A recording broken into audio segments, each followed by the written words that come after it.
What's up guys, and welcome back to the channel. Today we're going to be talking about the iPhone 6s and see if it's still worth to buy or not upgrade in 2019. So let's get into the video.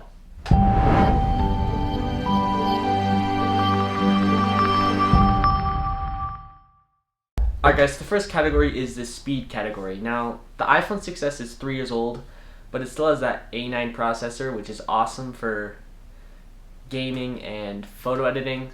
Of course, it's not the fastest, but it's decent enough for things like that. And then of course it works perfectly with things like Google, Instagram, and YouTube, and all those kind of things that just normal people do on their phones. So it can handle all that perfectly fine. So you're good with speed. We're hoping at least 2 to 3 more updates, but we're not sure about that, so don't take my word for that, but we're hoping for 2 to 3 more updates. It's definitely going to get at least 1 more. Next up is the camera. So this was the first iPhone with a 12 megapixel camera, and all the iPhones now are still 12 megapixels. They just have added some more lenses and stuff for different things, but it's still a really good quality camera. Let me show you some pictures here. The video capabilities on it are super cool too. 4K 30 frames per second, 180p with 240 frames per second at the max. So that's awesome for slow motion. Of course, it doesn't have optical stabilization. If you want that, you're gonna have to go with the iPhone 6s Plus, which is a little bit of a downside, but if you keep your hand steady, it should be fine. Alright, so next category is the home button. Now this is the last iPhone that they made that still has an actual home button that's actually a real button. On the newer iPhones that still do have a home button even, they're fake home buttons, so they don't actually push in, it just feels like that because of the vibrating motor in it. So that they did that so it helps with the size and waterproofing and all that, but it's still really nice to have a clickable button when you want to go skiing or something, you want to turn on your phone. You can still have the raise to wake feature, but it's still just nice to have the button to click to turn it on. Home button also has the 2nd gen Touch ID, so that's still plenty fast for getting into your phone, which makes me wish that the iPhone X still had a Touch ID sensor. Next category is the headphone jack. Now this is the last iPhone they made with headphone jack, which is kind of sad, but I see why they had to do it.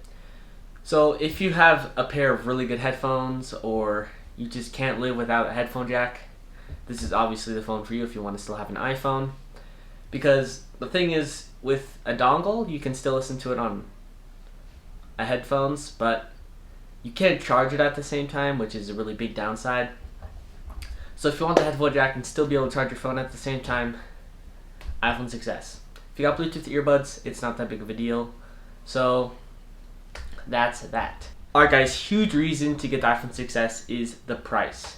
Now on Amazon, it's right now for Amazon Prime, for iPhone 6s 64 gigabytes, it's $230, which is an awesome deal. I'll link that down below. And if you have patience, like the 5% of the population here in America, you can go on eBay or Craigslist and wait for an awesome deal. Sometimes you'll find them under $200 if you're lucky and patient.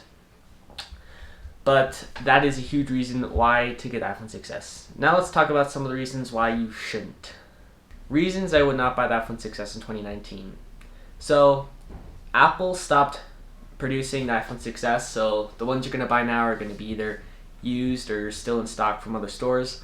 But if you buy the iPhone used, you got to make sure, if you're seeing that the performance isn't that good, or if you buy a used iPhone that's mostly pretty low. Alright, so this is Luke in the future, so I'm clearly struggling to explain this right now, but basically what I'm saying is when you buy an iPhone 6s used, or any iPhone in matter of fact, the battery is going to be degraded, so you want to probably replace that. They're not that expensive if you do them yourself, but if you don't do it yourself, it's like $60, so just keep that in mind, and go check out my video on how to check the health of your iPhone battery. Another thing is the iPhone 6s is not waterproof, so you can get a few little splashes on it, but it's definitely not a waterproof iPhone. So if you're like wanting to take it underwater, that's not going to be possible. Alright guys, so one last thing. There's the iPhone 6s and the iPhone 6s Plus. The thing is, with the Plus, you're obviously getting a bigger screen, you're also getting more battery life due to the bigger battery inside, and you're also going to get the optical image stabilization inside the iPhone. In my opinion, the iPhone 6s Plus is not as good of a bang for your buck in a way than the iPhone 6s, just a normal one. But if you want those features, it's there to buy.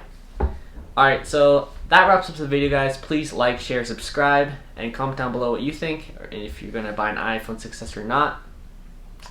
Check out my lifestyle channel, which is kind of what it is called, a lifestyle channel. It's called LT Productions, so check out that channel. Thank you guys for hitting 300 subscribers, and I'll see you guys in the next video.